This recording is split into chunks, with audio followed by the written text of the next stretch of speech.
Exercise number 2 from the progressive. So start. One, two, three. The quantum of compensation is to be determined by the legislature. The king has given many quotations about the due process of law. For instance, he says distinguished American judge has observed a great desire to improve the public condition is not enough to warrant achieving the desire by a shorter cut than the constitutional way.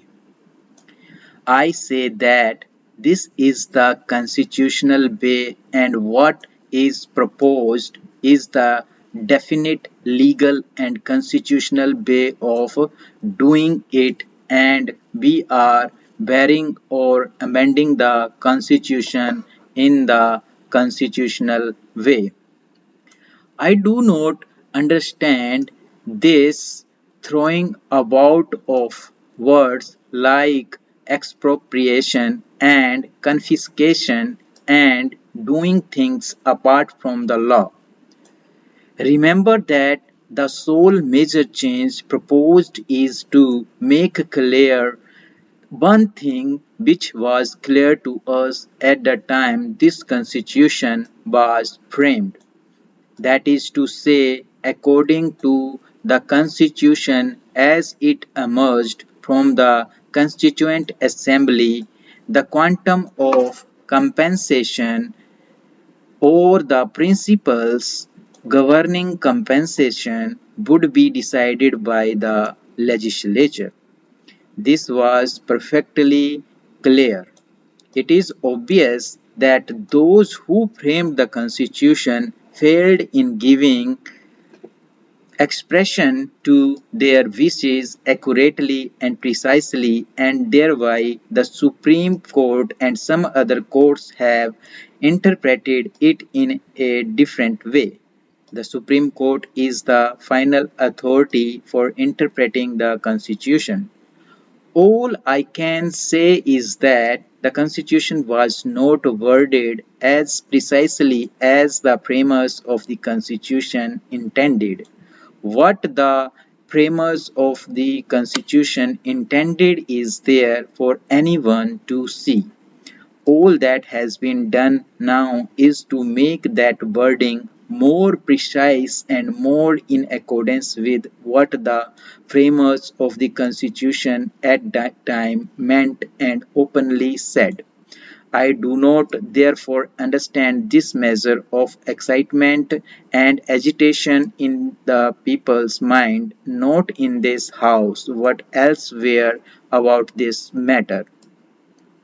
May I say straightway what I think, with all respect, that the Joint Committee has certainly improved the bill from what it was previously. I accept this report and the recommendations completely. There might be one or two minor changes in view, but apart from that, I think that it would be a pity to amend this as has emerged from the Joint Committee's consideration. It has emerged, as the House will see, in a much simpler form. It is shorter and simpler than before, and that itself is desirable.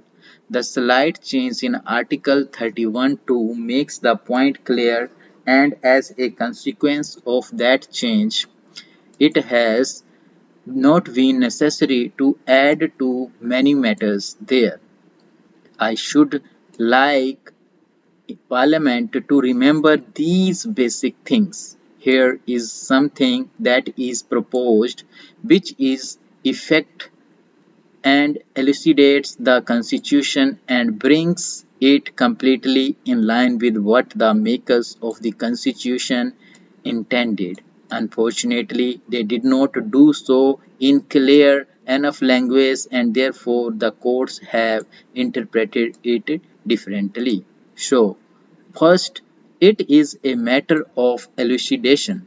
Secondly, it is wrong to say that we are suggesting any arbitrary action, any confiscatory action, or any expropriatory action. In fact, the Constitution has said that there should be compensation by law. But it is true that quantum of compensation will be determined by the legislature.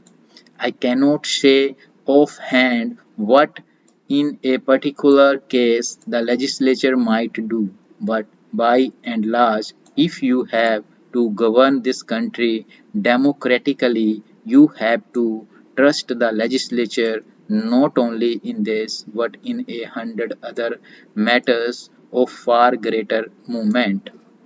This legislature might decide on some far-reaching change affecting perhaps a question of such magnitude as war and peace. Surely the Supreme Court will not decide that. It may decide other questions in ways which directly or indirectly might even affect properly. All kinds of decisions may be taken which will have a powerful effect on our social and economic structure and, for example, on planning. But it is the legislature's will that is bound to prevail in such matters. There is no way out of it. It seems to me a basically wrong approach to single out this question of compensation and to take it out of the purview of the legislature in the sense of somebody else revising the legislature's decisions. Such a course can thought of only if you think that property is something semi-divine and that the protection of private property is to be the largest good of the nation, which hardly anyone today will say obviously. I do not know how I can deal with these fears and apprehensions. There is no remedy for real fear except the absence of fear. Today, in the large world context, nations are afraid, and because they are afraid, they often say and do the wrong things. Things thus get worse. I do not know what we shall do about it in the international sphere. Some people in this country and some outside have all manner of apprehension on this vital issue. Thank you.